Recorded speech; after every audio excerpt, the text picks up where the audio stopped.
Hi ಸ್ನೇಹಿತರೆ, ಎಲ್ರಿಗೂ ನಮಸ್ಕಾರ. ಇವತ್ತು ವಿಡಿಯೋ ಮಾಡ್ತಿರೋ ವಿಚಾರ ಏನಪ್ಪ ಅಂದ್ರೆ, ಸುಮಾರಷ್ಟು ಇನ್ಸ್ಟಾಗ್ರಾಮ್ಗಳಲ್ಲಿ ರೀಲ್ಗಳನ್ನ ನೋಡ್ಬೇಕಾದ್ರೆ ಇಂಡಿಯಾದಲ್ಲಿ ಇರ್ತಕ್ಕಂಥ ಟ್ಯಾಕ್ಸ್ ಸಿಸ್ಟಮ್ ಅನ್ನ ಮತ್ತೆ ದಲ್ಲಿ ಇರ್ತಕ್ಕಂಥ ಟ್ಯಾಕ್ಸ್ ಸಿಸ್ಟಮ್ ಅನ್ನ ಕಂಪೇರ್ ಮಾಡ್ತಾ ಇರ್ತಾರೆ. ಸೊ ಅದೇನಂತಂದ್ರೆ, ಇಂಡಿಯಾದಲ್ಲಿ ಇನ್ಕಮ್ ಟ್ಯಾಕ್ಸ್ 30% ಕಟ್ಬಿಡ್ತೀವಿ, ಅದೇ ದಲ್ಲಿ ಆದ್ರೆ 0% ಇರುತ್ತೆ. ಅದಾದ್ಮೇಲೆ ಇಲ್ಲಿ ಕ್ಯಾಪಿಟಲ್ ಗೇನ್ ಟ್ಯಾಕ್ಸ್ ಅಂತ ಹೇಳ್ಬಿಟ್ಟು 12.5% ಕಟ್ತೀವಿ, ಎಲ್ಲಾದ್ರೆ 0% ಇರುತ್ತೆ. ಮತ್ತೆ ಪ್ರಾಪರ್ಟಿ ಟ್ಯಾಕ್ಸ್ ಅಂತ 5% ಅಂತ 20% ತನಕ ಇಂಡಿಯಾದಲ್ಲಿ ಕಟ್ತೀವಿ, ಅಲ್ಲಾದ್ರೆ 0% ಅಂತ ಇರುತ್ತೆ.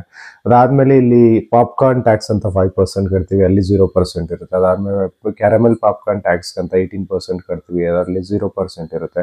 ಈ ತರ ಸುಮಾರಷ್ಟು ಟ್ಯಾಕ್ಸ್ ಗಳನ್ನ ನಾವು ಇಲ್ಲಿ ಕಟ್ತಾ ಇರ್ತೀವಿ, ಆದ್ರೆ ದಲ್ಲಿ 0 ಇರುತ್ತೆ. ಸೊ ಈ ತರ ಟ್ಯಾಕ್ಸ್ ಇಲ್ದಿರೋ ಒಂದು ದೇಶವನ್ನ ನಡೆಸಲಿಕ್ಕೆ ಸರ್ವೈವ್ ಆಗೋಕ್ ಸಾಧ್ಯ ಇದೆಯಾ, ಅಥವಾ ಈ ರೀಲ್ಸ್ ಗಳಲ್ಲಿ ನಾವೇನ್ ನೋಡ್ತಾ ಇರ್ತೀವಲ್ಲ, ಇದು ಎಷ್ಟು ಮಟ್ಟಿಗೆ ಸತ್ಯ, ಇದರ ನಿಜವಾಗ್ಲೂ ಒಂದು ದೇಶದಲ್ಲಿ ಟ್ಯಾಕ್ಸ್ ಇಲ್ಲದೆ ರನ್ ಆಗೋದಕ್ಕೆ ಸಾಧ್ಯ ಇದೆಯಾ ಅನ್ನೋದ್ರ ಬಗ್ಗೆ ಈ ವಿಡಿಯೋದಲ್ಲಿ ಕಂಪ್ಲೀಟ್ ಆಗಿ ಡೀಟೇಲ್ಸ್ ಅನ್ನ ಕೊಡೋ ಪ್ರಯತ್ನವನ್ನು ಮಾಡ್ತೀನಿ. ಸೊ ಅದಕ್ಕೋಸ್ಕರ ಈ ವಿಡಿಯೋನ ಕಂಪ್ಲೀಟ್ ಆಗಿ ನೋಡಿ ಅಂತ ರಿಕ್ವೆಸ್ಟ್ ಮಾಡ್ಕೊಳ್ತಾ ಬನ್ನಿ ವಿಡಿಯೋನ ಸ್ಟಾರ್ಟ್ ಮಾಡೋಣ. ಯಾವುದೇ ಒಂದು ದೇಶಕ್ಕೆ ಮೈನ್ ಸೋರ್ಸ್ ಆಫ್ ಇನ್ಕಮ್ ಅಂತ ನೋಡೋದಾದ್ರೆ ಅದು ಟ್ಯಾಕ್ಸ್ ಇಂದ ಬರೋದಾಗಿರುತ್ತೆ. ಅದು ಎಸ್ಪೆಷಲಿ ಇನ್ಕಮ್ ಟ್ಯಾಕ್ಸ್ ಇಂದ ಬರೋದಾಗಿರುತ್ತೆ. For suppose if in case tax ನಾವು ಆಗ್ತಾ ಇಲ್ಲ, ಇನ್ಕಮ್ ಟ್ಯಾಕ್ಸ್ ಇಲ್ಲ ಅಂತಂದ್ರೆ ನಮ್ಮ ಎಕಾನಮಿಗೆ ಅದು ತುಂಬಾ ವೀಕ್ ಆಗ್ಬಿಡುತ್ತೆ. ಯಾಕಂತಂದ್ರೆ ಈಗ ಇದರಿಂದ ತುಂಬಾ ಬೂಸ್ಟ್ ಆಗ್ತಾ ಇರುತ್ತೆ ಎಕಾನಮಿ ಇನ್ಕಮ್ ಟ್ಯಾಕ್ಸ್ ಗಳಿಂದ. ಇಫ್ ಇನ್ ಕೇಸ್ ಟ್ಯಾಕ್ಸ್ ಅನ್ನೋದೇ ತೆಗೆದ್ಬಿಟ್ಟಿದೆ, ಯಾವ್ದು ಟ್ಯಾಕ್ಸ್ ಇಲ್ಲ ಅಂತಂದ್ರೆ ಸರ್ಕಾರ ನಡೆಸೋದು ತುಂಬಾ ಕಷ್ಟ ಆಗ್ಬಿಡುತ್ತೆ. ಅದಾದ್ಮೇಲೆ ಏನ್ ಸರ್ಕಾರದಲ್ಲಿ ಇರತಕ್ಕಂಥ ಸರ್ಕಾರಿ ನೌಕರರಿಗೆ ಕೆಲಸಕ್ಕೂ ಸಂಬಳ ಕೊಡೋದಕ್ಕೆ ಕಾಸು ಇರೋದಿಲ್ಲ. ಅದಾದ್ಮೇಲೆ ಏನ್ ಬೇಸಿಕ್ ಇನ್ಫ್ರಾಸ್ಟ್ರಕ್ಚರ್ ಇರುತ್ತಲ್ಲ ಅದನ್ನ ಅಭಿವೃದ್ಧಿ ಮಾಡೋದಕ್ಕೆ ಆಗೋದಿಲ್ಲ. ಅದಾದ್ಮೇಲೆ ಏನ್ ನಮ್ಮ ದೇಶವನ್ನು ಕಾಯ್ತಿರೋ ಸೈನಿಕರಿಗೂ ಕೊಡೋದಕ್ಕೂ ದುಡ್ಡು ಇರೋದಿಲ್ಲ. ಈ ತರ ತುಂಬಾ ಕ್ರೈಸಿಸ್ ಅನ್ನೋದು ತುಂಬಾ ಬಂದ್ಬಿಡುತ್ತೆ ಇಫ್ ಇನ್ ಕೇಸ್ ನಾವೇನಾದ್ರು ಟ್ಯಾಕ್ಸ್ ಸಿಸ್ಟಮ್ ಅನ್ನ ತೆಗೆದುಬಿಟ್ಟಿದೀವಿ ಅಂದ್ರೆ. ಇಷ್ಟೆಲ್ಲ ಸಮಸ್ಯೆಗಳಿದ್ರು ಒಂದು ದೇಶ ಈ ಟ್ಯಾಕ್ಸ್ ಅನ್ನೋದು, ಇನ್ಕಮ್ ಟ್ಯಾಕ್ಸ್ ಅನ್ನೋದನ್ನ ತೆಗೆದುಬಿಟ್ಟು ಟ್ಯಾಕ್ಸ್ಲೆಸ್ ಪಾಲಿಸಿಯಿಂದ ಸರ್ವೈವ್ ಆಗ್ತಿದೆ. ಟಾಪ್ ರಿಚೆಸ್ಟ್ ಕಂಟ್ರಿಗಳಲ್ಲಿ ಅದು ಒಂದು ಕಂಟ್ರಿ ಆಗಿದೆ ಅಂತಂದ್ರೆ, ಯಾವ್ದಾದ್ರು ಒಂದು ದೇಶ ಇದೆ ಅಂತಂದ್ರೆ ಅದು United Arab Emirates, short cut ಅಲ್ಲಿ ಹೇಳ್ಬೇಕು ಅಂದ್ರೆ UAE. ಸೊ ಇದರಲ್ಲಿ ಯಾವ ತರ ಎಲ್ಲ ಪಾಲಿಸಿಗಳಿದೆ, ನಿಜವಾಗ್ಲೂ ಇದೆಲ್ಲ ಟ್ಯಾಕ್ಸ್ ಇಲ್ಲದೆ ಯಾವ ತರ ಈ ಕಂಟ್ರಿ ರನ್ ಆಗ್ತಾ ಇದೆ, ಯಾವ ತರ ಪಾಲಿಸಿಗಳನ್ನ ನಾವೇ ನಮ್ಮ ದೇಶದಲ್ಲಿ ಇಂಪ್ಲಿಮೆಂಟ್ ಮಾಡ್ಕೋಬಾರ್ದು ಅನ್ನೋದ್ರ ಬಗ್ಗೆ ಸೊ ಈ ವಿಡಿಯೋದಲ್ಲಿ ಕಂಪ್ಲೀಟ್ ಆಗಿ ತಿಳಿಸೋ ಪ್ರಯತ್ನವನ್ನು ಮಾಡ್ತೀನಿ. ಮತ್ತೆ ಈ ಯುನೈಟೆಡ್ ಅರಬ್ ಎಮಿರೇಟ್ಸ್ ಏನ್ ಕಂಟ್ರಿ ಇದೆಯಲ್ಲ, ಈ ಕಂಟ್ರಿದು ಮೈನ್ ಇನ್ಕಮ್ ಸೋರ್ಸ್ ಏನು ಅಂತಂದ್ರೆ ಇದು ಪೆಟ್ರೋಲಿಯಂ ಆಗಿರುತ್ತೆ.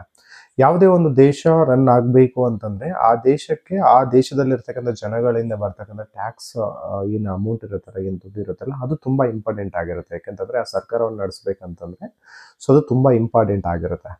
ಬಟ್ ಇಲ್ಲಿ ಈ ಕಂಟ್ರಿಯಲ್ಲಿ ಏನು UAE ಇದೆಲ್ಲ, ಈ ಕಂಟ್ರಿಯಲ್ಲಿ ಮತ್ತೆ ಟ್ಯಾಕ್ಸ್ ಫ್ರೀ ಮಾಡ್ಬಿಟ್ಟು ಇವ್ರು ಯಾವ ತರ ಸ್ಟ್ರಾಟಜಿಯನ್ನ ಮಾಡಿ ಯಾವ ತರ ಇವರು ಸರ್ಕಾರಗಳನ್ನ ರನ್ ಮಾಡ್ತಾ ಇದ್ದಾರೆ ಅಂತ ನೋಡೋದಾದ್ರೆ, ಸೊ ಇಲ್ಲಿ ನಾನು ಹೇಳ್ದಂಗೆ ಮೈನ್ ಇವರು ಇನ್ಕಮ್ ಸೋರ್ಸ್ ಅಂತ ನೋಡೋದಾದ್ರೆ ಇದು ಪೆಟ್ರೋಲಿಯಂ ಆಗಿರ್ತದೆ. ಇಡೀ ಪ್ರಪಂಚಕ್ಕೆ ಕಂಪ್ಲೀಟ್ ಆಗಿ ನಾವು ಕಂಪೇರ್ ಮಾಡಬೇಕು ಅಂತಂದ್ರೆ ಅತಿ ಹೆಚ್ಚು ಆಯಿಲ್ ರಿಸೋರ್ಸಸ್ಗಳು ಎಲ್ಲಾದ್ರೂ ಇದೆ ಅಂತಂದ್ರೆ, ಆಯಿಲ್ ರಿಸರ್ವ್ಗಳಿದೆ ಅಂತಂದ್ರೆ ಅದು ಈ ಯುನೈಟೆಡ್ ಅರಬ್ ಎಮಿರೇಟ್ಸ್ ಕಂಟ್ರಿಯಲ್ಲಿ ಇರ್ತಕ್ಕಂಥದ್ದು. ಸೊ ಅದಕ್ಕೋಸ್ಕರ ಇವ್ರು ಏನ್ ಮಾಡಿದಾರೆ ಅಂದ್ರೆ ಮೈನ್ ಇನ್ಕಮ್ ಸೋರ್ಸು ಇದ್ರ ಮೇಲೆ ಡಿಪೆಂಡ್ ಆಗಿರ್ತಾರೆ. ಸೊ ಇದು ಡಿಪೆಂಡ್ ಆಗಿರೋದ್ರಿಂದ ಅವ್ರು ಏನ್ ಮಾಡಿದ್ದಾರೆ ಅಂತಂದ್ರೆ, ಸೊ ನಾನೇನು ಸ್ಟಾರ್ಟಿಂಗ್ ಅಲ್ಲಿ ಹೇಳಿದ್ನಲ್ಲ, ಸೊ ಇನ್ಕಮ್ ಟ್ಯಾಕ್ಸ್ ಆಗಿರ್ಬೋದು, ಪ್ರಾಪರ್ಟಿಗೆ ಟ್ಯಾಕ್ಸ್ ಆಗಿರ್ಬೋದು, ಮತ್ತೆ ಇನ್ಕಮ್ ಟ್ಯಾಕ್ಸ್ ಏನು ಪಾಪ್ಕಾರ್ನ್ ಟ್ಯಾಕ್ಸ್ ಯಾವುದು ಇಲ್ದಿರಾ ಸೊ ಬರೀ ಈ ಇನ್ಕಮ್ ಸೋರ್ಸ್ ಮೇಲೆ ಇವರು ಡಿಪೆಂಡ್ ಆಗಿರೋದ್ರಿಂದ ಈ ಟ್ಯಾಕ್ಸ್ ಗಳನ್ನ ಫ್ರೀ ಮಾಡಿದ್ದಾರೆ. ಅಂದ್ರೆ ಈ ಟ್ಯಾಕ್ಸ್ ಫ್ರೀ ಪಾಲಿಸಿಯನ್ನ ಮಾಡಿದ್ದಾರೆ. ಸೊ ಅಂದ್ರೆ ಇನ್ಕಮ್ ಟ್ಯಾಕ್ಸ್ ಯಾವುದು ಇಲ್ದಿರ ಇರೋ ರೀತಿ ಸೊ ಆ ಥರ ಪಾಲಿಸಿಯನ್ನ ಮಾಡಿದರೆ, ಈ ಪಾಲಿಸಿ ಮಾಡಿರೋದ್ರಿಂದ ತುಂಬಾ ಬೆನಿಫಿಟ್ಗಳಿದೆ. ಸೊ ಆ ಬೆನಿಫಿಟ್ಗಳು ಏನು ಅಂತಂದ್ರೆ, ಯಾವಾಗ ಒಂದು ವ್ಯಕ್ತಿ ಎಷ್ಟೇ ದುಡಿದ್ರು ಅವ್ನಿಗೆ ಇನ್ಕಮ್ ಟ್ಯಾಕ್ಸ್ ಕಟ್ಟೋದಿಲ್ಲ ಅಂತಂದ್ರೆ ಅವಾಗ ಪೀಪಲ್ ತುಂಬಾ ಜನರನ್ನ ಸೊ ಇಲ್ಲಿಗೆ ಅಟ್ರಾಕ್ಟ್ ಮಾಡ್ಬೋದು. ಸೊ ಅದಕ್ಕೆ ನಾವು ಸುಮಾರಷ್ಟು ಮಿಲೇನಿಯರ್ಗಳನ್ನ ನೋಡ್ತಿದೀವಿ ಅಂತಂದ್ರೆ ಪ್ರಪಂಚದಲ್ಲಿ, ಅದು ಸುಮಾರಷ್ಟು ಜನಗಳು ಇದೇ ಕಂಟ್ರಿಗಳಿಂದ ಇರ್ತಾರೆ. ಯಾಕಂದ್ರೆ ನಾನು ಹೇಳಿದ್ನಲ್ಲ, ಇದು ಟ್ಯಾಕ್ಸ್ ಫ್ರೀ ಕಂಟ್ರಿ, ಅದು ಟ್ಯಾಕ್ಸ್ ಇವನ್ ಅಂತ ಕರೀತಾರೆ ಇದನ್ನ. ಸೊ ಟ್ಯಾಕ್ಸ್ ಫ್ರೀ ಕಂಟ್ರಿ ಅಂತ ಯಾವ್ದಾದ್ರು ಇದೆ ಅಂತಂದ್ರೆ ಸೊ ಅದು UAE ಆಗಿರುತ್ತೆ. ಅದಾದ್ಮೇಲೆ ಈಗ ಏನು ನಾನೇನು ಆಯಿಲ್ ರಿಸರ್ವ್ಸ್ ಅಂತ ಹೇಳಿದ್ನಲ್ವಾ, ಸೊ ಇದು ಬೇರೆ ಸೋರ್ಸ್ ಮೇಲೆ ಡಿಪೆಂಡ್ ಆಗದೇ ಇರೋ ಅಷ್ಟು ಇನ್ಕಮ್ಮು ಸೊ ಈ ಪೆಟ್ರೋಲಿಯಂ ಇಂದಾನೆ ಬರ್ತಾ ಇರುತ್ತೆ ಈ ಕಂಟ್ರಿಗೆ. ಸೊ ಅದಕ್ಕೋಸ್ಕರ ಏನ್ ಮಾಡುತ್ತೆ ಅಂದ್ರೆ ಮೈನ್ ಸೋರ್ಸ್ ಆಗಿರೋದ್ರಿಂದ ಅದು ಟ್ಯಾಕ್ಸ್ ಫ್ರೀ ಮಾಡ್ಬಿಟ್ಟು ಮೈನ್ ಅದರಿಂದನೇ ಅಷ್ಟೊಂದು ಇನ್ಕಮ್ ಬರೋದ್ರಿಂದ ಇದನ್ನೆಲ್ಲ ಫ್ರೀ ಟ್ಯಾಕ್ಸ್ ರಿಲ್ಯಾಕ್ಸೇಷನ್ ಮಾಡಿರೋದ್ರಿಂದ ಸೊ ಮೈನ್ ನಮಗೆ ಈ ಕಂಟ್ರಿಗೆ ಬರ್ತಕ್ಕಂಥದ್ದು ಹೆಚ್ಚಿನ ತೆರಿಗೆ ಅನ್ನೋದು ಅಥವಾ ಇನ್ಕಮ್ ಅನ್ನೋದು ಈ ಏನು ಆಯಿಲ್ ರಿಸರ್ವ್ಗಳಿದೆ ಅಂತ ಸೊ ಇದರಿಂದನೇ ಬರುತ್ತೆ. ಸೊ ಅದರಿಂದ ಅವ್ರು ಏನ್ ಮಾಡಿದ್ದಾರೆ ಅಂದ್ರೆ ಟ್ಯಾಕ್ಸ್ ಫ್ರೀ ಮಾಡಿರೋದು ಅಲ್ದೇನೂ ಇನ್ನು ಸುಮಾರಷ್ಟು ಯೋಜನೆಗಳನ್ನ ಜನರಿಗೆ ಕೊಟ್ಟಿದ್ದಾರೆ. ಫಾರ್ ಎಕ್ಸಾಂಪಲ್ ಹೇಳ್ಬೇಕು ಅಂತಂದ್ರೆ, ಅವ್ರ ಮ್ಯಾರೇಜ್ಗೆ ಇನ್ಸೆಂಟಿವ್ ಕೊಡೋದಾಗಿರ್ಬೋದು, ಮತ್ತೆ ಚೈಲ್ಡ್ ಬರ್ತ್ ಆಗ್ತದಲ್ಲ ಅವ್ರಿಗೆ ಮತ್ತೆ ಇನ್ಸೆಂಟಿವ್ ಕೊಡೋದು. ಅಂದ್ರೆ ಯೋಜನೆ ಕೆಲವೊಂದು ನಾವೇನು ಈಗ ನಮ್ಮ ಕರ್ನಾಟಕದಲ್ಲಿ ಇದೆಯಲ್ಲ, ಅನ್ನಭಾಗ್ಯ ಮತ್ತೆ ಗೃಹಲಕ್ಷ್ಮಿ ಆ ಥರ ಏನು ನಾವು 2,000 ಹಾಕೋದ ಆ ಥರ ಮತ್ತೆ ಇನ್ಸೆಂಟಿವ್ ರೂಪದಲ್ಲಿ ಮತ್ತೆ ಜನಗಳಿಗೆ ಇನ್ನೂ ದುಡ್ಡನ್ನು ಕೊಡ್ತಾ ಇದ್ರು. ಆ ಥರ ಅಷ್ಟು ಇನ್ಕಮ್ ಅನ್ನೋದು ಈ ಆಯಿಲ್ ರಿಸರ್ವ್ಗಳಿಂದ ಇವ್ರಿಗೆ ಬರ್ತಾ ಇದೆ ಅಂತ ಹೇಳ್ಬೋದು. ಇದು ಟ್ಯಾಕ್ಸ್ ಫ್ರೀ ಪಾಲಿಸಿಯಿಂದ ಏನಾಗುತ್ತೆ ಅಂದರೆ ಸುಮಾರಷ್ಟು ಇನ್ವೆಸ್ಟರ್ಗಳನ್ನು ಈ ದೇಶದಲ್ಲಿ ಬಂದು ಇನ್ವೆಸ್ಟ್ ಮಾಡೋ ಥರ ಈ ಕಂಟ್ರಿ ಅನ್ನೋದು ಅಟ್ರಾಕ್ಟ್ ಮಾಡೋದಲ್ಲಿ ತುಂಬ ಸಕ್ಸಸ್ ಆಯಿತು ಅಂತಲೇ ಹೇಳ್ಬೋದು. ಇಲ್ಲಿ ಟ್ಯಾಕ್ಸ್ ಫ್ರೀ ಆಗಿರೋದ್ರಿಂದ ಏನಾಗುತ್ತೆ, ಸುಮಾರಷ್ಟು ಕಂಟ್ರಿಗಳು ಇಲ್ಲಿ ಬಂದು ಸ್ಟಾರ್ಟಪ್ಗಳನ್ನು ಸ್ಟಾರ್ಟ್ ಮಾಡಲಿಕ್ಕೆ ಶುರು ಮಾಡ್ತಾರೆ. ಅದಾದಮೇಲೆ ಏನು ಇನ್ವೆಸ್ಟ್ಮೆಂಟ್ ಬರುತ್ತೆ ಇಲ್ಲಿಗೆ ಸ್ಟಾರ್ಟಪ್ ಆಗುತ್ತೆ, ಅವಾಗ ಅದಕ್ಕೆ ಉದ್ಯೋಗಗಳು ಕೂಡ ಸೃಷ್ಟಿ ಆಗ್ತಾ ಇರ್ತವೆ. ಇಲ್ಲಿ ಏನು ಎಷ್ಟೇ ಇನ್ಕಮ್ ಗೈನ್ ಮಾಡಿದ್ರೂ ಟ್ಯಾಕ್ಸ್ ಏನು ಕಟ್ಟೋದಿಲ್ಲ ಅಂದಿರೋದಂದ್ರೆ ಸುಮಾರಷ್ಟು ಬೇರೆ ಬೇರೆ ಕಂಟ್ರಿಗಳಿಂದ ಕೂಡ ಇದೇ ದೇಶಕ್ಕೆ ಬರ್ತಾರೆ. ಏನಕ್ಕಂದ್ರೆ ಅಲ್ಲಿ ಇನ್ಕಮ್ ಟ್ಯಾಕ್ಸ್ ಇರೋದಿಲ್ಲ. ಅದಾದ್ಮೇಲೆ ಈಸಿಯಾಗಿ ಜಾಬ್ ಕೂಡ ಸಿಗ್ತದೆ, ಯಾಕಂತಂದ್ರೆ ತುಂಬಾ ಇನ್ವೆಸ್ಟ್ಮೆಂಟ್ಸ್ ಇಲ್ಲಿ ಬರ್ತಾ ಇರುತ್ತೆ, ಸುಮಾರು ಬಿಸ್ನೆಸ್ಗಳು ಬರ್ತಾ ಇರ್ತವೆ ಅನ್ನೋದ್ರಿಂದ ಸುಮಾರಷ್ಟು ಬಿಸ್ನೆಸ್ ಮ್ಯಾನ್ಗಳು ಇಲ್ಲೇ ಬಂದು ಇನ್ವೆಸ್ಟ್ ಮಾಡ್ತಾರೆ. ಅದಾದ್ಮೇಲೆ ಸುಮಾರಷ್ಟು ಎಂಪ್ಲಾಯ್ಮೆಂಟ್ಗೋಸ್ಕರ ಬೇರೆ ದೇಶಗಳಿಂದ ಕೂಡ ಈ ದೇಶಕ್ಕೆ ಬರ್ತಾರೆ ಅಂತಾನೆ ಹೇಳ್ಬೋದು. ಈ ತರ ಏನು ಬಿಸ್ನೆಸ್ ಟು ಟ್ಯಾಕ್ಸ್ ಫ್ರೀ ಪಾಲಿಸಿನ ಮಾಡಿಕೊಂಡು ಸೊ ಈ ತರ ಏನು ಇನ್ವೆಸ್ಟರ್ಸ್ ಇರ್ತಾರೆ ಅವ್ರನ್ನೆಲ್ಲ ಅಟ್ರಾಕ್ಟ್ ಮಾಡಿಕೊಂಡು ಈ ದೇಶ ಟಾಪ್ ರಿಚೆಸ್ಟ್ ಕಂಟ್ರಿಗಳಲ್ಲಿ ಕೂಡ ಇದು ಒಂದಾಗಿ ಬಂತು ಅಂತಾನೆ ಹೇಳ್ಬೋದು. ಅಂಡ್ ಒನ್ ಮೋರ್ ಥಿಂಗ್ ಹೇಳೋದು ಏನಂತಂದ್ರೆ, ಈ ಏನು ಪಾಪ್ಯುಲೇಷನ್ ಇದೆಯಲ್ಲ UAE ನಲ್ಲಿ, ಫಾರ್ ಎಕ್ಸಾಂಪಲ್ ಹೇಳ್ಬೇಕು ಅಂತಂದ್ರೆ ಒಂದು ಶೇಕಡ 1000 ಜನ ಇದ್ದಾರೆ ಅಂತಂದ್ರೆ ಆ 1000 ಜನರಲ್ಲಿ 880ರಷ್ಟು ಜನ ಏನು ಈ ಬೇರೆ ಕಂಟ್ರಿಗಳಿಂದ ಬಂದು ಇಲ್ಲಿ ಬಿಸ್ನೆಸ್ ಸ್ಟಾರ್ಟ್ ಮಾಡಿ ಅಲ್ಲಿ ನೆಲೆಸಿ ಅಲ್ಲೇ ಬಿಲ್ಡಿಂಗ್ಗಳು ಕಟ್ಕೊಂಡು ಮನೆ ವಾಸ ಮಾಡ್ಕೊಂಡಿರೋ ಅಂಥವ್ರು ಇದ್ದಾರೆ. ಅಂದ್ರೆ ಇಲ್ಲಿ ಮೇನ್ ಆರಿಜಿನ್ ಏನು ಅಲ್ಲಿ ಆ ಮೂಲ ನಿವಾಸಿಗಳು ಏನಿದ್ದಾರೆ 1000ಕ್ಕೆ 120 ಜನ ಇರ್ತಾರೆ, ಇನ್ನು 880 ಜನ ಬೇರೆ ಕಂಟ್ರಿಗಳಲ್ಲಿ ಬಂದು ಇಲ್ಲಿ ನೆಲೆಸಿರೋರಾಗಿರ್ತಾರೆ. ಸೊ ಅಷ್ಟು ಅಟ್ರಾಕ್ಟ್ ಮಾಡಿದೆ ಅಂತಾನೆ ಹೇಳ್ಬೋದು ಟ್ಯಾಕ್ಸ್ ಫ್ರೀ ಪಾಲಿಸಿಗಳಿಂದ. ಸೊ ಅಷ್ಟು ಏನು ಇನ್ವೆಸ್ಟರ್ಗಳನ್ನ ಅಟ್ರಾಕ್ಟ್ ಮಾಡಿ ಇಲ್ಲಿ ಈ ದೇಶದಲ್ಲಿ ನೆಲೆಸೋ ತರ ಮಾಡಿದ್ದಾರೆ ಅಂತಾನೆ ಹೇಳ್ಬೋದು. ಇಷ್ಟೆಲ್ಲ ಇನ್ವೆಸ್ಟ್ಮೆಂಟ್ಗಳು ಬರೋದಲ್ದಿರ ಸುಮಾರಷ್ಟು ಜನ ಇಲ್ಲಿಗೆ ಕೆಲ್ಸಕ್ಕಂತ ಬರೋದ್ರಿಂದ ಏನಾಗುತ್ತೆ ಅಂತಂದ್ರೆ ಇಲ್ಲಿ ರಿಯಲ್ ಎಸ್ಟೇಟ್ ಉದ್ದಿಮೆ ಅನ್ನೋದು ತುಂಬಾ ಜಾಸ್ತಿ ಅನ್ನೋದು ಆಗ್ಲಿಕ್ಕೆ ಅಂದ್ರೆ ಬಿಸ್ನೆಸ್ ಅನ್ನೋದು ತುಂಬಾ ಎಕ್ಸ್ಪೆಂಡ್ ಆಗ್ತಾ ಹೋಗುತ್ತೆ. ಅದಲ್ಲದೆ ಸೊ ಈ ಟ್ರಾನ್ಸಾಕ್ಷನ್ಸ್ ಅನ್ನೋದು ರಿಯಲ್ ಎಸ್ಟೇಟ್ ಅಲ್ಲಿ ತುಂಬಾ ಜಾಸ್ತಿ ಆಗ್ತಾ ಹೋಗುತ್ತೆ. ಅಲ್ಲಿರ್ತಕ್ಕಂಥ ಫ್ಲಾಟ್ಸ್ ಆಗಿರ್ಬೋದು, ವಿಲ್ಲಾಸ್ ಆಗ್ಬೋದು, ಅದ್ರ ಪ್ರೈಸಸ್ ಅನ್ನೋದು ತುಂಬಾ ಹೈಕ್ ಆಗ್ತಾ ಹೋಗುತ್ತೆ. ಸೊ ರೀಸೆಂಟ್ ಆಗಿ ಒಂದು ಡೇಟಾ ಪ್ರಕಾರ ಹೇಳಬೇಕು ಅಂತಂದ್ರೆ, ಸೊ ದುಬೈಯಲ್ಲಿ ಇರ್ತಕ್ಕಂಥ ಅಪಾರ್ಟ್ಮೆಂಟ್ ಪ್ರೈಸಸ್ ಅನ್ನೋದು 19.43% ಅಷ್ಟು ಹೈಕ್ ಆಗುತ್ತೆ ಇನ್ನು ನವೆಂಬರ್ 2024 ಅಲ್ಲಿ. ಅಂಡ್ ಅದನ್ನೇ ಕಂಪೇರ್ ಮಾಡಿದ್ರೆ ವಿಲ್ಲಾಗಳಿಗೆ ಕಂಪೇರ್ ಮಾಡಿದ್ರೆ 20.28% ಅಷ್ಟು 2024 ನವೆಂಬರ್ ಅಲ್ಲಿ ಅಷ್ಟು ಹೈಕ್ ಆಗ್ತಾ ಇರುತ್ತೆ. ಅಂದ್ರೆ ಈ ರಿಯಲ್ ಎಸ್ಟೇಟ್ ಉದ್ದಿಮೆ ಅನ್ನೋದು ಏನಾಗುತ್ತೆ, ಸೊ ಸುಮಾರಷ್ಟು ವೇಗವಾಗಿ ಗ್ರೋತ್ ಆಗ್ತಾ ಹೋಗ್ತಾ ಇರುತ್ತೆ. ಅದಲ್ದಿರ ಇಷ್ಟೆಲ್ಲ ಏನು ರಿಯಲ್ ಎಸ್ಟೇಟ್ ಹೈಕ್ ಆಗ್ತಾ ಇರೋದಲ್ದಿರ ಅಲ್ಲಿ ಏನು ಬೇಸಿಕ್ ಇನ್ಫ್ರಾಸ್ಟ್ರಕ್ಚರ್ ಇರುತ್ತಲ್ಲ, ಸೊ ಅದು ಕೂಡ ಡೆವಲಪ್ ಆಗ್ತಾ ಹೋಗುತ್ತೆ. ಅದಾದ್ಮೇಲೆ ಏನು ಈ ಆಯಿಲ್ ರಿಸರ್ವ್ಗಳಿಂದ ಏನು ಇನ್ಕಮ್ ಸೋರ್ಸ್ ಬರ್ತಾ ಇರುತ್ತಲ್ಲ, ಸೊ ಇನ್ಕಮ್ ಸೋರ್ಸ್ಗಳನ್ನ ಬಳಸ್ಕೊಂಡು ಆ ಕಂಟ್ರಿಗೆ ಏನ್ ಮಾಡುತ್ತೆ ಅಂದ್ರೆ ಸುಮಾರಷ್ಟು ಟೂರಿಸಂ ಪ್ಲೇಸ್ಗಳನ್ನ ಕ್ರಿಯೇಟ್ ಮಾಡ್ಲಿಕ್ಕೆ ಸ್ಟಾರ್ಟ್ ಆಗುತ್ತೆ. ಅದಾದ್ಮೇಲೆ ಟೂರಿಸ್ಟ್ಗಳು ಇರ್ತಾರಲ್ಲ ಅವ್ರನ್ನೆಲ್ಲ ಅಟ್ರಾಕ್ಟ್ ಮಾಡ್ಲಿಕ್ಕೆ ಶುರು ಮಾಡ್ತಾರೆ. ಸೊ ಈ ತರ ಅವರು ಇದೊಂದೇ ಸೋರ್ಸ್ ಅಂದ್ರೆ ಈ ಆಯಿಲ್ ರಿಸರ್ವ್ಗಳೊಂದೇ ಅಲ್ದಿರ ಈ ಟೂರಿಸಂ ಅಲ್ಲೂ ಇನ್ವೆಸ್ಟ್ ಮಾಡಿ ಅಲ್ಲಿ ಕೂಡ ಡೆವಲಪ್ ಮಾಡ್ತಾರೆ. ಆ ಡೆವಲಪ್ ಮಾಡಿರೋದ್ರಿಂದ ಅವರು ಸುಮಾರಷ್ಟು ಟೂರಿಸ್ಟ್ಗಳು ಆ ದೇಶಕ್ಕೆ ಹೋಗ್ಲಿಕ್ಕೆ ಸ್ಟಾರ್ಟ್ ಮಾಡ್ತಾರೆ. ಸೊ ರೀಸೆಂಟ್ ಆಗಿ ಅವರು ಡೇಟಾ ಪ್ರಕಾರ ಹೇಳೋದಾದ್ರೆ ಏನು 2024ರಲ್ಲಿ ಈ ಟೂರಿಸಂ ಇಂದ ಅವ್ರಿಗೆ ಬಂದಿರತಕ್ಕಂಥ ಇನ್ಕಮ್ ಅಂದ್ರೆ 5.5 ಲಕ್ಷ ಕೋಟಿ. ಅಂದ್ರೆ ನಮ್ಮ ಕರ್ನಾಟಕದ ಬಜೆಟ್ ಏನಂದ್ರೆ 3 ಲಕ್ಷ ಕೋಟಿ, ಬಟ್ ಇದರಲ್ಲಿ ಒಂದು ಟೂರಿಸಂ ಅಲ್ಲಿ ಬಂದಿರತಕ್ಕಂಥ ಇನ್ಕಮ್ 5.5 ಲಕ್ಷ ಕೋಟಿ. ಕಂಪೇರ್ ಮಾಡ್ಕೊಳ್ಳಿ ಎಷ್ಟು ಇನ್ಕಮ್ ಬರ್ತದೆ ಒಂದು ಬರೀ ಟೂರಿಸಂ ಇಂದ. ಅಂಡ್ ಒಂದು ಮರುಭೂಮಿ ಆಗಿರ್ತಕ್ಕಂಥ ಒಂದು ದೇಶವನ್ನ ಇಷ್ಟೊಂದು ಡೆವಲಪ್ಮೆಂಟ್ ಮಾಡಿ ಇಷ್ಟೊಂದು ಟೂರಿಸಂಗೆ ಅಟ್ರಾಕ್ಟ್ ಮಾಡ್ತಾ ಇದಾರೆ ಅಂದ್ರೆ ಅವ್ರ ಪಾಲಿಸಿಗಳು ಎಷ್ಟೊಂದು ಸ್ಟ್ರಾಂಗ್ ಇರಬೇಡ, ಅವರು ಎಷ್ಟು ಇನ್ಫ್ರಾಸ್ಟ್ರಕ್ಚರ್ಗಳನ್ನ ಡೆವಲಪ್ ಮಾಡಿರ್ಬೇಕಾ ಅದನ್ನೆಲ್ಲ ನೀವು ಅರ್ಥ ಮಾಡ್ಕೋಬೇಕಾಗುತ್ತೆ. ನಾನೇನು ಟೂರಿಸಂ ಇಂದ ಏನು ಇವ್ರ ಇನ್ಕಮ್ ಗೈನ್ ಮಾಡ್ತಿದ್ದಾರೆ ಅಂತ ಹೇಳಿದ್ರಲ್ಲ, ಸೊ ಇವರು GDP ಅಲ್ಲಿ ಈ ಟೂರಿಸಂ ಇಂದ ಬಂದಿರತಕ್ಕಂಥ ಇನ್ಕಮ್ 12% ಅನ್ನೋದು ಕಾಂಟ್ರಿಬ್ಯೂಷನ್ ಇದೆ GDPಗೆ ಅಂತಾನೆ ಹೇಳ್ಬೋದು. ಅಂದ್ರೆ ಊಹಿಸ್ಕೊಳ್ಳಿ ಇವ್ರು ಎಷ್ಟರ ಮಟ್ಟಿಗೆ ಟೂರಿಸಂ ಅನ್ನ ಸೊ ಡೆವಲಪ್ ಮಾಡಿ ಅದರಿಂದ ಎಷ್ಟು ಇನ್ಕಮ್ ಅನ್ನ ಗೈನ್ ಮಾಡ್ತಾ ಇದ್ದಾರೆ ಅಂತ. ಅದಾದ್ಮೇಲೆ ಸೊ ಇವರೇನು ಟೂರಿಸಂ ಬರ್ತಿರ್ತಕ್ಕಂಥ ಇನ್ಕಮ್ ಸೋರ್ಸ್ ಆಗಿರ್ಬೋದು ಮತ್ತು ಆಯಿಲ್ ರಿಸರ್ವ್ಗಳಿಂದ ಬಂದಿರತಕ್ಕಂಥ ಇನ್ಕಮ್ ಸೋರ್ಸಸ್ಗಳನ್ನ ಬ್ಯಾಲೆನ್ಸ್ ಮಾಡಿರೋದ್ರಿಂದ ಇವರು ಟ್ಯಾಕ್ಸ್ ಫ್ರೀ ಮಾಡಿರೋದ್ರಿಂದ ಕೂಡ ಈ ಕಂಟ್ರಿ ಈಸಿಯಾಗಿ ಸರ್ವೈವ್ ಆಗ್ತಾ ಇದೆ. ಅದೇ ರೀತಿ ಸೊ ಡೆವಲಪ್ಡ್ ಕಂಟ್ರಿಯಾಗಿ ಮುಂದುವರಿತಾ ಇದೆ ಅಂತಾನೆ ಹೇಳ್ಬೋದು. ಇನ್ನ ಮೈನ್ ವಿಚಾರಕ್ಕೆ ಬರೋದಾದ್ರೆ, ಏನು ಸ್ಟಾರ್ಟಿಂಗ್ ವಿಡಿಯೋದಲ್ಲಿ ನಾನು ಏನು ಹೇಳಿದ್ನಲ್ಲ, ಇದರಲ್ಲಿ ಇನ್ಕಮ್ ಟ್ಯಾಕ್ಸ್ ಇರೋದಿಲ್ಲ, ಪ್ರಾಪರ್ಟಿ ಟ್ಯಾಕ್ಸ್ ಇರೋದಿಲ್ಲ, ಅದಾದ್ಮೇಲೆ ಏನು ಈ ಕಂಟ್ರಿ ಮಾರ್ಕೆಟಿಂಗ್ ಮಾಡ್ಕೊಳ್ತಿದೆ ಅಲ್ಲ ನಮ್ಮ ದೇಶದಲ್ಲಿ ಯಾವುದೇ ರೀತಿಯ ಟ್ಯಾಕ್ಸ್ಗಳಿಲ್ಲ ಅಂತ ಹೇಳ್ಬಿಟ್ಟು, ಸೊ ಅದು ನಿಜನ ಅಂತ ಹೇಳೋದಾದ್ರೆ ಸೊ ಅದು 100% ಸುಳ್ಳು ಅಂತಾನೆ ಹೇಳ್ಬೋದು. ಯಾಕಂತಂದ್ರೆ ಈ ದೇಶದಲ್ಲೂ ಕೂಡ ಟ್ಯಾಕ್ಸಸ್ ಇದಾವೆ ಅಂತ ಹೇಳ್ಬೋದು. ಇದರಲ್ಲಿ 9 ಟೈಪ್ಸ್ ಆಫ್ ಟ್ಯಾಕ್ಸಸ್ಗಳನ್ನ ಇವರು ಹಾಕಿದ್ದಾರೆ ಅಂತಾನೆ ಹೇಳ್ಬೋದು. ಅಂಡ್ ಈ ಟ್ಯಾಕ್ಸಸ್ ಏನಿದೆ ಅಲ್ಲ 9 ಟ್ಯಾಕ್ಸಸ್ ಇವ್ರು ಏನು ಇಂಪ್ಲಿಮೆಂಟ್ ಮಾಡ್ತಾರೆ ಇಂಪೋಸ್ ಮಾಡಿರ್ತಾರಲ್ಲ, ಇವರು ಮೇನ್ ಏನು ಅದು ಇನ್ಕಮ್ ಅನ್ನ ಬೇಸ್ ಮೇಲೆ ಇಟ್ಕೊಂಡು ಇವರು ಟ್ಯಾಕ್ಸಸ್ ಗಳನ್ನ ಹಾಕಿಲ್ಲ. ಅವರು ಡಿಫ್ರೆಂಟ್ ಕಾಂಟೆಕ್ಸ್ ಅಲ್ಲಿ ಡಿಫ್ರೆಂಟ್ ಸಿಚುಯೇಷನ್ ಗಳಲ್ಲಿ ಸೊ ಆ ಟ್ಯಾಕ್ಸಸ್ ಅನ್ನ ಇಂಪ್ಲಿಮೆಂಟ್ ಮಾಡಿದ್ದಾರೆ ಅಂತ ಹೇಳ್ಬೋದು.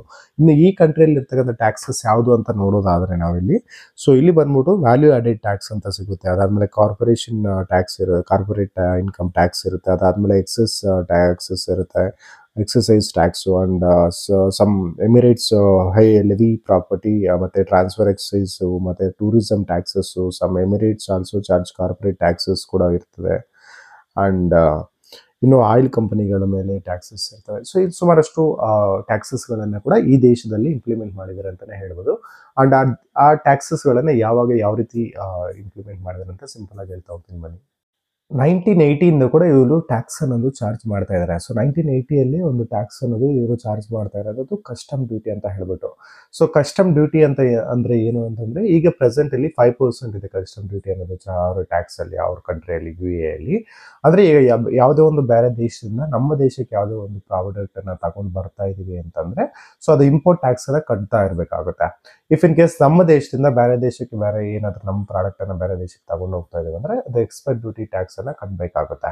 ಅಂದ್ರೆ ಇದ್ರ ಮೈನ್ ರೀಸನ್ ಏನಕ್ಕೆ ಅಂತಂದ್ರೆ, ಸೊ ಬೇರೆ ದೇಶದಕ್ಕಂತ ಬರ್ತಕ್ಕಂಥ ಏನು ವಸ್ತುಗಳನ್ನ ತಗೋ ಬರ್ತೀವಲ್ಲ, ಗೂಡ್ಸ್ ಅನ್ನ, ಸೊ ಅದನ್ನ ಕಡಿಮೆ ಮಾಡಬೇಕು, ಈ ಟ್ಯಾಕ್ಸ್ ಗಳನ್ನ ಹಾಕಿ ಕಡಿಮೆ ಮಾಡಿ, ಸೊ ಇಲ್ಲೇ ಮ್ಯಾನುಫ್ಯಾಕ್ಚರ್ ಆಗೋ ತರ ಈ ಲೋಕಲ್ಗಳಲ್ಲಿ ನಮ್ಮ ದೇಶದಲ್ಲಿ ಮ್ಯಾನುಫ್ಯಾಕ್ಚರಿಂಗ್ ಸ್ಟಾರ್ಟ್ ಆಗಿ, ಸೊ ಅಲ್ಲಿರೋ ಲೋಕಲ್ ಏನು ಜನ ಇರ್ತಾರ ಅವ್ರಿಗೆ ಎಂಪ್ಲಾಯ್ಮೆಂಟ್ ಅನ್ನ ಬೂಸ್ಟ್ ಮಾಡೋದಕ್ಕೋಸ್ಕರ ಈ ಟ್ಯಾಕ್ಸ್ ಅನ್ನ ಇವರು ಇಂಪ್ಲಿಮೆಂಟ್ ಮಾಡ್ತಾರೆ ಅಂತಾನೆ ಹೇಳ್ಬೋದು. 2002 ಮತ್ತೊಂದು ರೋಡ್ ಟೋಲ್ ಫೀ ಅಂತ ಹೇಳ್ಬಿಟ್ಟು ಇವರು ಟ್ಯಾಕ್ಸ್ ಅನ್ನ ಇಂಪೋಸ್ ಮಾಡ್ಲಿಕ್ಕೆ ಸ್ಟಾರ್ಟ್ ಮಾಡ್ತಾರೆ. ಸೊ ಇದೇನಂತಂದ್ರೆ ಏನು ಪ್ರತಿಯೊಂದು ಟೋಲ್ ಕ್ರಾಸಿಂಗು ಇವರು ಟ್ಯಾಕ್ಸ್ ಅನ್ನ ಚಾರ್ಜ್ ಮಾಡ್ಲಿಕ್ಕೆ ಅಂತಂದ್ರೆ, ಸೊ ಇವರು ಏನು ಟೈಮಿಂಗ್ ಬೇಸ್ ಮೇಲೆ ಮಾಡ್ತಾರೆ ಅಂತಂದ್ರೆ, ಇಷ್ಟು ಕಿಲೋಮೀಟರ್ಗೆ ಅಥವಾ ಅಲ್ಲಿ ಕ್ರಾಸ್ ಮಾಡಬೇಕು ಅಂತ ಆಗಿರೋದಿಲ್ಲ. ಇದು ಮೈನ್ ಏನಂತಂದ್ರೆ, ಸೊ ಆ ಟೋಲ್ ಕ್ರಾಸಿಂಗ್ ಟೈಮಿಂಗ್ ಬೇಸಿಸ್ ಮೇಲೆ ಇದನ್ನ ಸಾಲಿಕ್ ಅಂತ ಕರೀತಾರೆ ಆ ದೇಶದಲ್ಲಿ ಟ್ಯಾಕ್ಸ್ ಅನ್ನ. ಸೊ ಆ ಟೈಮಿಂಗ್ ಬೇಸಿಸ್ ಮೇಲೆ ಇವರು ಆ ಟ್ಯಾಕ್ಸ್ ಅನ್ನ ಕಟ್ಲಿಂಗ್ ಮಾಡ್ತಾರೆ. ಕೆಲವೊಂದ್ಸಲ ಇದು ಫ್ರೀ ಆಗಿರುತ್ತೆ, ಕೆಲವೊಂದ್ಸಲ ಚಾರ್ಜಸ್ ಕೂಡ ಆಗುತ್ತೆ, ಅದು ಬೇಸ್ ಆಗುತ್ತೆ. ಇವರು ಇದನ್ನ ಏನಕ್ಕೆ ತಂದಿರ್ಬೋದು ಅಂತ ಹೇಳೋದಾದ್ರೆ, ಇಲ್ಲಿ ಈಗ ನಮ್ಮ ದೇಶದಲ್ಲಿ ಆದ್ರೆ ನೀರು ಎಷ್ಟು ಈಸಿಯಾಗಿ ನಮ್ಗೆ ಸಿಗುತ್ತೋ, ಆ ದೇಶದಲ್ಲಿ ಪೆಟ್ರೋಲ್ ಮತ್ತೆ ಡೀಸೆಲ್ ಅನ್ನು ಅಷ್ಟು ಸುಲಭವಾಗಿ ಸಿಗುತ್ತೆ ಅಂತಾನೆ ಹೇಳ್ಬೋದು. ಇನ್ನು ಇದು ಯಾವುದೇ ರೀತಿಯ ಟ್ಯಾಕ್ಸ್ ಏನಾದ್ರು ಇಲ್ಲ ಅಂತಂದ್ರೆ, ಅವ್ರು ಏನ್ ಮಾಡ್ತಾರೆ ಅಂದ್ರೆ ವೆಹಿಕಲ್ ಎಲ್ಲ ರೋಡಲ್ಲಿ ಇಟ್ಕೊಂಡು ಎನಿ ಟೈಮ್ ಓಡಾಡ್ತಾ ಇರ್ತಾರೆ. ಅಷ್ಟೊಂದು ಈಸಿಯಾಗಿ ಅವ್ರಿಗೆ ಪೆಟ್ರೋಲ್ ಮತ್ತೆ ಡೀಸೆಲ್ ಅನ್ನೋದು ಸಿಗುತ್ತೆ. ಸೊ ಐ ಥಿಂಕ್ ಈ ವೆಹಿಕಲ್ ಮೂವ್ಮೆಂಟ್ ಗಳನ್ನ ಕಂಟ್ರೋಲ್ ಮಾಡೋ ಉದ್ದೇಶದಿಂದ ಈ ಟ್ಯಾಕ್ಸ್ ಅನ್ನು ಅವರು ತಂದಿದ್ದಾರೆ ಅಂತಾನೆ ಹೇಳ್ಬೋದು. ಅದಾದ್ಮೇಲೆ ಇವರು property registration and transfer fee ಅಂತ ಹೇಳ್ಬಿಟ್ಟು ತರ್ತಾರೆ. ಅಂತಂದ್ರೆ ಈಗ ಯಾವ್ದಾದ್ರು ಒಂದು ಪ್ರಾಪರ್ಟಿಯನ್ನ ಸೆಲ್ ಮಾಡ್ತಾ ಇದೀವಿ ಅಂತಂದ್ರೆ, ಸೊ ಅದರ 4% ಅಷ್ಟು ಇನ್ಕಮ್ ಅನ್ನ, ಏನು 4% ಅಷ್ಟು ಆ ವ್ಯಾಲ್ಯೂ ಅನ್ನ ಸೊ ಟ್ಯಾಕ್ಸ್ ಆಗಿ ನಾವು ಗೌರ್ಮೆಂಟ್ಗೆ ಕಟ್ಬೇಕಾಗಿರುತ್ತೆ. ಅದಾದ್ಮೇಲೆ ಟೂರಿಸಮ್ ಅಲ್ಲೂ ಕೂಡ ಟ್ಯಾಕ್ಸ್ ಅನ್ನ ತಗೋಬರ್ತಾರೆ. ಈಗ ಟೂರಿಸ್ಟ್ಗಳು ಬಂದಿರ್ಬೇಕಂದ್ರೆ ಅವ್ರು ಸ್ಟೇ ಆಗ್ತಾ ಇದಾರೆ ಅಂದ್ರೆ ಕೆಲವೊಂದು ಹೋಟ್ಲುಗಳ ಮೇಲೆ ಇಷ್ಟೊಂದು ಪರ್ಸೆಂಟೇಜ್ ಅನ್ನೋದ್ರ ಬೇಸ್ ಮೇಲೆ ಸೊ ಅವರಿಗೂ ಕೂಡ ಟ್ಯಾಕ್ಸ್ ಅನ್ನ ಇಂಪ್ಲಿಮೆಂಟ್ ಮಾಡ್ತಾರೆ. ಅಂದ್ರೆ ಆ ಟೂರಿಸಮ್ ಇನ್ಫ್ರಾಸ್ಟ್ರಕ್ಚರ್ ಡೆವಲಪ್ ಮಾಡಬೇಕು ಅಂತ ಹೇಳ್ಬಿಟ್ಟು, ಸೊ ಯಾವೆಲ್ಲ ಹೋಟೆಲ್ಗಳು ಸ್ಟೇ ಆಗಿರ್ತಾರೆ, ಸೊ ಯಾವ್ದು ರೇಂಜ್ ಅಲ್ಲಿ ಯಾವ ಲಕ್ಸುರಿಯಸ್ ಇರ್ತಾರೆ ಅನ್ನೋದ್ರ ಮೇಲೆ ಪರ್ಸೆಂಟೇಜ್ ಅದಕ್ಕೆ ಕೂಡ ಇರುತ್ತೆ ಅಂತಾನೆ ಹೇಳ್ಬೋದು. ಅದಾದ್ಮೇಲೆ ಏನು ಏರೋಪ್ಲೇನ್ಗಳು ಇರ್ತಾವಲ್ಲ, ಫ್ಲೈಟ್ ಇರುತ್ತಲ್ಲ, ಸೊ ಅದರಲ್ಲಿ ಡಿಪಾಸಿಟ್ ಟ್ಯಾಕ್ಸ್ ಅಂತ ಮಾಡ್ತಾರೆ. ಅದಾದ್ಮೇಲೆ ಎಕ್ಸೈಸ್ ಡ್ಯೂಟಿಯನ್ನ 2017 ಇವರು ಜಾರಿಗೆ ತರ್ತಾರೆ. ಅಂದ್ರೆ ಮನುಷ್ಯನಿಗೆ ಯಾವೆಲ್ಲ ಹಾರ್ಮ್ಫುಲ್ ಹೆಲ್ತ್ ಪ್ರಾಡಕ್ಟ್ಸ್ ಇರ್ತಾವಲ್ಲ, ಸೊ ಹೆಲ್ತ್ ಪ್ರಾಡಕ್ಟ್ಸ್ ಇವರು ಟ್ಯಾಕ್ಸ್ ಅನ್ನ ಎಕ್ಸೈಸ್ ಟ್ಯಾಕ್ಸ್ ಅನ್ನ ಇಂಪ್ಲಿಮೆಂಟ್ ಮಾಡ್ತಾರೆ. ಫಾರ್ ಎಕ್ಸಾಂಪಲ್ ಹೇಳ್ಬೇಕು ಅಂದ್ರೆ, ಸೊ 50% ಆನ್ ಕಾರ್ಬೋನೇಟೆಡ್ ಡ್ರಿಂಕ್ಸ್ ಮೇಲೆ ಆಗಿರ್ಬೋದು, 100% ಆನ್ ಟೊಬ್ಯಾಕೊ ಪ್ರಾಡಕ್ಟ್ಸ್ ಆಗಿರ್ಬೋದು, ಮತ್ತೆ 100% ಆನ್ ಎನರ್ಜಿ ಡ್ರಿಂಕ್ಸ್ ಆಗಿರ್ಬೋದು, ಅಂದ್ರೆ ಹ್ಯೂಮನ್ ಹೆಲ್ತ್ಗೆ ಯಾವ್ದು ಹಾರ್ಮ್ಫುಲ್ ಇರ್ತಾವ ಅಂತದ್ರ ಮೇಲೆ ಹೆಚ್ಚಿಗೆ ಟ್ಯಾಕ್ಸ್ ಅನ್ನು ಹಾಕ್ತಾ ಹೋಗ್ತಾರೆ ಅಂತ ಹೇಳ್ಬೋದು. 2018 ವ್ಯಾಟ್ ಅಂತ ಮತ್ತೊಂದು ಟ್ಯಾಕ್ಸ್ ಅನ್ನು ಇವರು ಜಾರಿಗೆ ತರ್ತಾರೆ, ವ್ಯಾಲ್ಯೂ ಆಡೆಡ್ ಸರ್ವಿಸ್ ಅಂತ. ಸೊ ಯಾವೆಲ್ಲ ಪ್ರಾಡಕ್ಟ್ ಗಳನ್ನ ನಾವಲ್ಲಿ ತಗೊಳ್ತಾ ಇರ್ತಾವಲ್ಲ, ಸೊ ಅದು ಮೆಜಾರಿಟಿ ಅಂತ ಪ್ರಾಡಕ್ಟ್ ಗಳಿಗೆ ಇದು 5% ತನಕ ವ್ಯಾಟ್ ಇರುತ್ತೆ, ವ್ಯಾಲ್ಯೂ ಆಡೆಡ್ ಸರ್ವಿಸ್ ಅಂತ. ಕೆಲವೊಂದು ಗೂಡ್ಸ್ ಗಳಿಗೆ ಇದು ಫ್ರೀ ಕೂಡ ಆಗಿರುತ್ತೆ. ಸೊ ಏನಕ್ಕೆ ಇದನ್ನ ತರ್ತಾರೆ ಅಂತಂದ್ರೆ, ಅವರು ಓನ್ಲಿ ಡಿಪೆಂಡ್ ಅಂದ್ರೆ ಆಯಿಲ್ ರಿಸರ್ವ್ ಗಳ ಮೇಲೆನೆ ಅದು ಡಿಪೆಂಡ್ ಆಗಿರುವ ಇನ್ಕಮ್ ಸೋರ್ಸ್ ಅದನ್ನ ಡೈವರ್ಟ್ ಮಾಡ್ಲಿಕ್ಕೆ, ಸೊ ಇದನ್ನ ಕೂಡ ವ್ಯಾಲ್ಯೂ ಆಡೆಡ್ ಸರ್ವಿಸ್ ಅನ್ನ ತರ್ತಾರೆ ಅಂತಾನೆ ಹೇಳ್ಬೋದು. ಅಂಡ್ 2023 ಕಾರ್ಪೊರೇಟ್ ಟ್ಯಾಕ್ಸ್ ಅನ್ನ ಕೂಡ ತರ್ತಾರೆ ಅಂತಾನೆ ಹೇಳ್ಬೋದು ಇವರು. ಆದ್ರೆ ಏನಾಗುತ್ತೆ ಅಂತಂದ್ರೆ, ಈಗ ಫಾರ್ ಎಕ್ಸಾಂಪಲ್ ಯಾವುದೇ ಒಂದು ಕಂಪನಿ ಒಂದು 100 ಕೋಟಿಯಷ್ಟು ಆದಾಯ ಗಳಿಸಿದೆ ಅಂತಂದ್ರೆ, ಸೊ ಅದರಲ್ಲಿ ಇವರು 9 ಕೋಟಿಯಷ್ಟು ಕಾರ್ಪೊರೇಟ್ ಟ್ಯಾಕ್ಸ್ ಅನ್ನ ಕಟ್ಟಬೇಕಾಗುತ್ತೆ. ಅಂಡ್ ರೀಸೆಂಟ್ ಆಗಿ ಅದನ್ನ ಮಾಡಿಫೈ ಮಾಡಿ ಈಗ 2025 ಇವ್ರು ಮತ್ತೊಂದು ಏನ್ ಟ್ಯಾಕ್ಸ್ ತಂದಿದ್ದಾರೆ ಅಂತಂದ್ರೆ, ಸೊ ಯಾವೆಲ್ಲ MNC ಗಳಿದಾವಲ್ಲ, ಸೊ ಅವ್ರಿಗೆ ಕಾರ್ಪೊರೇಟ್ ಟ್ಯಾಕ್ಸ್ ಅನ್ನೋದು ಬಂದ್ಬಿಟ್ಟು 9% ಇರೋದನ್ನ ಸೊ 15%ಗೆ ಏರಿಕೆ ಮಾಡಿದ್ದಾರೆ. ಸೊ ನಾನು ಏನು 2023 9% ಕಾರ್ಪೊರೇಟ್ ಟ್ಯಾಕ್ಸ್ ಅಂತ ಇತ್ತಲ್ಲ, ಸೊ ಅದೇ ಈಗ ಬಂದ್ಬಿಟ್ಟು ಸೊ MNC ಕಂಪನಿಗಳಿಗೆ, ಸೊ ಎಂಟರ್ಪ್ರೈಸಸ್ಗಳಿಗೆ ಏನಿದೆ 9% ಇಂದ ಸೊ 15%ಗೆ ಏರಿಕೆ ಮಾಡಿದ್ದಾರೆ ಅಂತಾನೆ ಹೇಳ್ಬೋದು. ಇಲ್ಲಿ ಕೂಡ ಈ ದೇಶದಲ್ಲಿ ಈ ರೀತಿಯಾದ ಸುಮಾರಷ್ಟು ಟ್ಯಾಕ್ಸ್ಗಳನ್ನು ಇದಾವೆ. ಅವ್ರೇನು ಅಡ್ವರ್ಟೈಸ್ ಮಾಡ್ಕೊಳ್ತಾರಲ್ಲ ನಮ್ದು ಟ್ಯಾಕ್ಸ್ ಫ್ರೀ ಕಂಟ್ರಿ ಅಂತ ಹೇಳ್ಬಿಟ್ಟು, ಆ ಥರ ಟ್ಯಾಕ್ಸ್ ಫ್ರೀ ಇಲ್ಲೂ ಕೂಡ ಇದಾವೆ. ಮೈನ್ ಏನಂತಂದ್ರೆ ಅವ್ರ ಇನ್ಕಮ್ ಟ್ಯಾಕ್ಸ್ನ ಡಿಪೆಂಡ್ ಮಾಡ್ಕೊಳ್ಬೇಕ ಬೇರೆ ರೀತಿಯಲ್ಲಿ ಟ್ಯಾಕ್ಸ್ ಮಾಡ್ತಿದ್ದಾರೆ. ಅದು ಮಾಡಿಲ್ಲ ಅಂತ ಮೇನ್ ರೀಸನ್ ನಾನು ಹೇಳ್ದಂಗೆ, ಸೊ ಅವರು ಆಯಿಲ್ ರಿಸರ್ವ್ಗಳ ಮೇಲೆ ಹೆಚ್ಚು ಇನ್ಕಮ್ ಅವ್ರಿಗೆ ಬರೋದ್ರಿಂದ ಸೊ ಇದನ್ನ ಟ್ಯಾಕ್ಸ್ ಫ್ರೀ ಮಾಡಿದ್ದಾರೆ, ಇನ್ಕಮ್ ಟ್ಯಾಕ್ಸ್ ಫ್ರೀ ಅಂತಾನೆ ಹೇಳ್ಬೋದು. ಸುಮಾರಷ್ಟು ಜನಗಳು ಏನಕ್ಕೆ ನಾವು UAE ಹೋಗ್ತೀವಿ, ದುಬೈಗೆ ಹೋಗ್ತೀರಿ ಅಂತ ಹೇಳ್ತಾರೆ ಅಂದ್ರೆ, ಅವ್ರು ಎಷ್ಟೇ ಇಂಡಿವಿಜುವಲ್ ಆಗಿ ಅರ್ನ್ ಮಾಡ್ತಾ ಇದಾರೆ ಅಂತಂದ್ರು ಅವ್ರು ₹1 ಇನ್ಕಮ್ ಟ್ಯಾಕ್ಸ್ ಅನ್ನ ಕಟ್ಟೋ ಅವಶ್ಯಕತೆ ಇರೋದಿಲ್ಲ. ಅದೇ ನಮ್ಮ ಕಂಟ್ರಿ ಕಂಪೇರ್ ಮಾಡ್ಕೊಂಡ್ರೆ ಇಲ್ಲಿ ಇನ್ಕಮ್ ನಾವೇನು ಎಷ್ಟೇ ಅರ್ನ್ ಮಾಡ್ತೀವಿ ಅಂದ್ರೆ ಅಲ್ಲಿ ಸ್ಲ್ಯಾಬ್ಸ್ ಇರುತ್ತೆ. ಇಫ್ ಇನ್ ಕೇಸ್ ಆ ಸ್ಲ್ಯಾಬ್ ದಾಟಿ ನಾವು ಅರ್ನ್ ಮಾಡ್ತಿದೀವಿ ಅಂತಂದ್ರೆ ಇಲ್ಲಿ ಇನ್ಕಮ್ ಟ್ಯಾಕ್ಸ್ ಅನ್ನೋದು ಕಟ್ಟಬೇಕಾಗುತ್ತೆ ನಾವಲ್ಲಿ. ಸೊ ಫಾರ್ ಎಕ್ಸಾಂಪಲ್ ಹೇಳ್ಬೇಕು ಅಂತಂದ್ರೆ, ಸೊ ಈಗ ನಾವೇನೇ UAEದಲ್ಲಿ ಎಷ್ಟೇ ಅರ್ನ್ ಮಾಡಿದೀವಿ ಅಂತಂದ್ರು ಅದು ಇನ್ಕಮ್ ಟ್ಯಾಕ್ಸ್ ಅನ್ನೋದು ಇರೋದಿಲ್ಲ. ಅಲ್ಲಿ ಏನಿದ್ರು ನಾವು ಸ್ಪೆಂಡ್ ಮಾಡೋದ್ರ ಮೇಲೆ ಟ್ಯಾಕ್ಸ್ ಅನ್ನ ಮಾಡಬೇಕಾಗುತ್ತೆ, ಟ್ಯಾಕ್ಸ್ ಅನ್ನ ಪೇ ಮಾಡಬೇಕಾಗುತ್ತೆ. ನಮ್ಮ ಇಂಡಿಯಾದಲ್ಲ, ನಾವು ಅರ್ನ್ ಮಾಡೋದಕ್ಕೂ ಟ್ಯಾಕ್ಸ್ ಪೇ ಮಾಡಬೇಕು, ಸ್ಪೆಂಡ್ ಮಾಡೋದ್ರ ಮೇಲೆ ಟ್ಯಾಕ್ಸ್ ಪೇ ಮಾಡಬೇಕಾಗುತ್ತೆ, ಅದಾದ್ಮೇಲೆ ಇನ್ವೆಸ್ಟ್ ಮಾಡೋದ್ರ ಮೇಲೆ ಟ್ಯಾಕ್ಸ್ ಪೇ ಮಾಡಬೇಕಾಗುತ್ತೆ, ಅದು ಗೇನ್ ಮಾಡಿದೀವಿ, ಪ್ರಾಫಿಟ್ ತಗೊಂಡಿದೀವಿ ಅಂದ್ರೆ ಅದಕ್ಕೂ ಬೇರೆ ಟ್ಯಾಕ್ಸ್ ಪೇ ಮಾಡಬೇಕಾಗುತ್ತೆ. ಪ್ರತಿಯೊಂದಕ್ಕೂ ಇಂಡಿಯಾದಲ್ಲಿ ಟ್ಯಾಕ್ಸ್ ಅನ್ನೋದು ಇದೆ. ಅದಕ್ಕೆ ಇಂಡಿಯಾಗೆ ಕಂಪೇರ್ ಮಾಡ್ಕೊಂಡ್ರೆ ಸುಮಾರಷ್ಟು ಜನ ದುಬೈಗೆ ಹೋಗ್ತೀವಿ, UAEಗೆ ಹೋಗ್ತೀವಿ, ಅಲ್ಲಿ ಹೋಗಿ ಸೆಟ್ಲ್ ಆಗ್ತೀವಿ ಅಂತ ಹೇಳ್ತಾರೆ. ಯಾಕಂದ್ರೆ ಇದು ಮೈನ್ ರೀಸನ್ ಅಂತಾನೆ ಹೇಳ್ಬೋದು. ಸೊ ಇಷ್ಟು ದಿನಗಳ ಕಾಲ ಅಲ್ಲಿ ದುಬೈಲಿ ಯಾವುದೇ ರೀತಿ ಟ್ಯಾಕ್ಸ್ ಇಲ್ಲ ಅಂತ ಏನ್ ತಿಳ್ಕೊಂಡಿದ್ವಲ್ಲ, ಅವರಿಗೆ ಒಂದು ಕ್ಲಾರಿಟಿ ಸಿಕ್ಕಿದೆ ಅಂತ ಅನ್ಕೋತೀನಿ.